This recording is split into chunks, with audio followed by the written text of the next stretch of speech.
Many are the stars in the night sky, yet my eyes see no other star like you.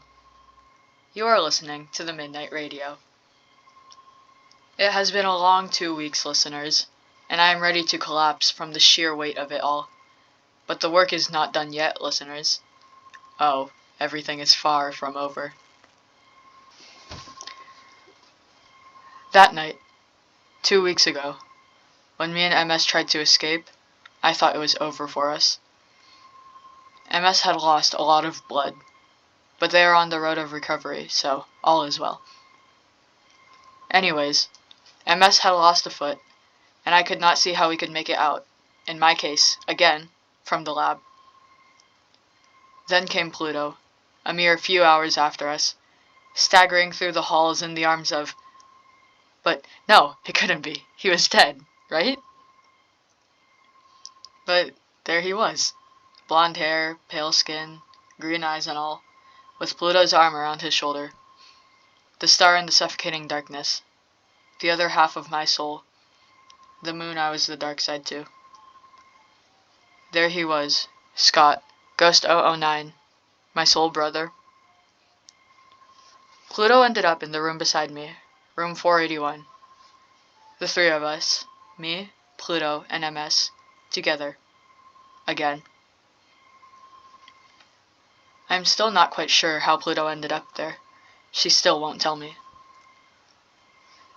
Anyway, she seemed a little worse for wear, but alive nonetheless. MS, meanwhile, was dealing with the blood loss and the loss of her foot, and I had a raging headache and a maybe fractured ankle. Probably not, since I could still walk. It was just slightly painful. And then came the experiments. No, I don't mean that they stuck a bunch of needles in her arm. Too early for that. I meant that a few hours after Pluto came, the scientists whisked us to a way to meet the others, and to keep an eye on us, while MS was tended to. See? She's fine. Anyway, I tried to talk to Pluto a few times, but she shook her head and pointed to the cameras around the crowded room we were in. There would be no plan. There would be no escape. This would be it. Until, that is, we met the others. The other trio in the lab. Experiments 375, 376, and 377. More specifically, Smiley, Venus, and Belmont. I spotted them across the room. I could have sworn I had seen them before, but I wasn't sure where. Anyway, Pluto saw them and practically ran over to them. I came over and she introduced them to me. Venus is the shortest of the trio. He constantly looks like he's been standing in the cold for a bit too long, considering the slight tinge of pink in his skin and his sunken cheeks and cheerful expression. He has eyes in every shade of green and a bit of a lopsided smile. Aside from that, he has a gray hoodie, gray sweats, and a black vest on top. His hair... Well, Venus's hair was a bit odd. He's your normal blondie, I guess. Hair swept to the left, with the right side shaved. It's normal enough, if you ignored the fire ignited on the tips of it.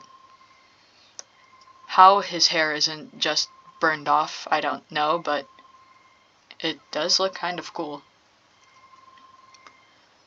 Then there's Belmont. Only a few inches taller than Venus, at my best guess, with many bandages on his limbs. All of them. How does someone have so many wounds? Dirty blonde hair, almost brunette even. He has dark blue eyes, but they look a little brown. Maybe I just need to get my sight checked. Almost perfectly straight white teeth in his gleaming smile. And otherwise, a blue t-shirt, black sweats, and missing fingertips. Meanwhile, the rest of his fingers have badly chewed nails. And lastly, the tallest of the trio, Smiley. For someone named Smiley, he certainly isn't. He smiles a little, sure, but only a little. It's an awkward smile, but it suits him well. Tall and gangly, with black framed glasses. Behind his glasses are deep, gray eyes, the color of a storm. Mostly gray, but a tinge of blue. He has dirty blonde hair, almost brunette like Belmont's, swept to the left and a little fluffed at the ends.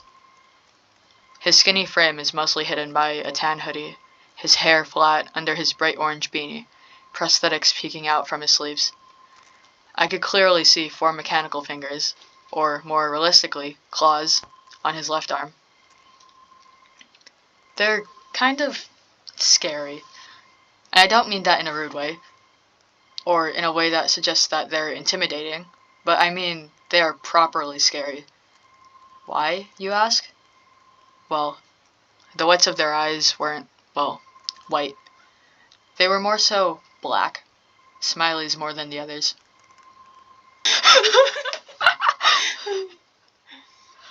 What was that? Monty broke a glass. Yep, that's him. Clumsy Belmont. Actually, now that I think about it, that's probably why he's got so many wounds. Anyway, once we got that sorted out, Scott came in. He isn't a traitor. He can't be. Scott?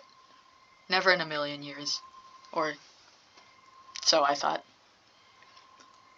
I trusted him.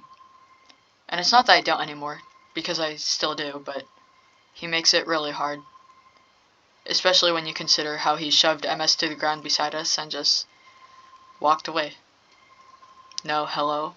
No, I'm sorry. Not even a hint of pity or sorrow in his eyes. I don't know what happened to him. At least MS seems okay now. You know Smiley's claw thing? She has a similar thing now. Just a robot foot, and it doesn't seem to work as well as her old one, but that's to be expected. Apparently MS knows the other 3 well too. They used to be classmates. Until, well, you know MS's story. Hey Ghost, just so you know, there was a little accident. What kind of accident? Just a small fire. There was a fire? Only a small one. It's all good now. Why didn't anybody tell? Calm down. Smile put it out. He's also trying to clean his glasses. And Pluto? Well, I made a sandwich, and it has cheese. So she's been begging for it like the past hour. Typical Pluto. I know. Anyways, Ooh, what's this? The radio. Listeners, this is Ari. You may also know her as the person in the sewers. Hi. What are you doing exactly? I was at the part where MS walks into the room with a new foot, but I guess you weren't there. Speaking of, it's really bad. Yeah, their leg's kind of swelling around the prosthetic. I might have to ask Smiley to make them a new one. He made his. After all, I'm surprised the scientist didn't just take it away from him. Right. So, MS walks in kind of shoved by Scott, and surprise, surprise, cue the how are yous and stuff. Wait, can I maybe take over? Oh, yeah, go ahead. I need to go make sure Venus hasn't started another fire. This place is very flammable. You do that. Anywho, hey listeners, you got me now. Isn't that fun? Anyways, where was I? Oh yeah, MS sees those guys, and cue the how are yous and how did you lose your foot? Cool, right? I'm warning you now, it's not gonna be totally accurate because I wasn't there for most of it, but I can imagine and tell you guys what I think happened. Based on what I've heard so far, of course.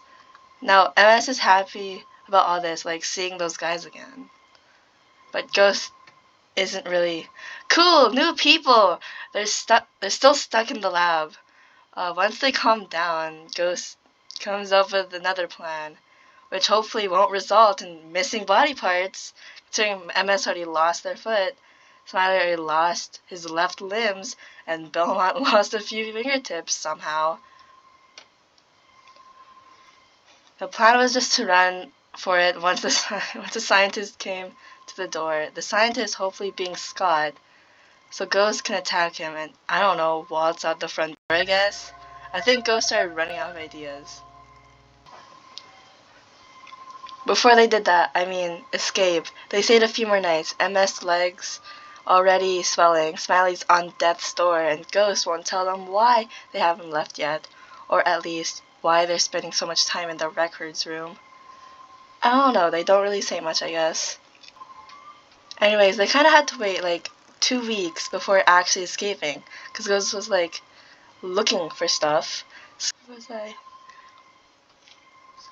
Skip ahead and oh look, they're cornered by cyborgs.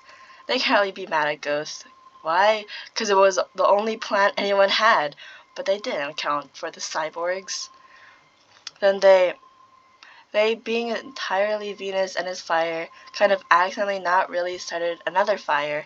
Smiley and Ghost. I love these guys, but they're mad. Insane. They decided, well, there's a fire on one side, cyborgs on the other. Why don't we just jump out the window? So Pluto, MS, and Belmont have to follow. MS holding on to Pluto for dear life as they fall down, down, down to their deaths. Smiley and Ghost nearest to the bottom. Ghost laughing like an absolute lunatic. Smiley screaming his head off. Venus fire threatening to cause another wave of problems for them in the middle of the train. I assume Belmont came after MS and Pluto, but I never heard him scream. Yeah, I was there for that bit. You'll see why. Down, down, down they fall. They plunge to their death, and maybe this is going to be the last thing they ever see. Pluto, Venus, Ghost, and Smiley, the dark blue sky, the headlights below them, and the giant rat with them. And before they could fully form the thought of, what the hell? Why is there a giant rat? How is there a giant rat? They land on its fur. The driver's me, by the way, Ari, the rat rider. The mirror brought to Ghost Studio. The rat disappeared into the abyss, the sewers, and here we are, the Golden Trio. 3 refugees, a sewer dweller, and her rats. Okay, story time's over. Yeah, I just ended it. Oh wait, no, I didn't. The end! Was that necessary? A story doesn't end until you say the end. I'm not into books and stories, and I know that. Was there another fire? No, thankfully. And somehow the scientists haven't found us yet, which is surprising considering the size of that rat. Hey, he's not just a rat, he has a name. You named the rats? Of course I did, the one that brought us here to Soleil. Somehow I'm not surprised. Anyways, I don't know about you, but I want to go take a nap. Oh, go take a nap. We're all tired. It's the middle of the night. Oh yeah, I forgot about that part. Alright, I'll go see if there's extra blankets and mats. Ari, wanna do the honors? Of what exactly? Saying the end. Usually something deep, then good night, listeners. Okay, what do I say? I don't know. Make something up on the spot, I guess. Good night, listeners. People are like lines and circles. None of them are ever perfect. Good night, listeners. Good night. Was that good? You're kind of scaring me. That was perfect.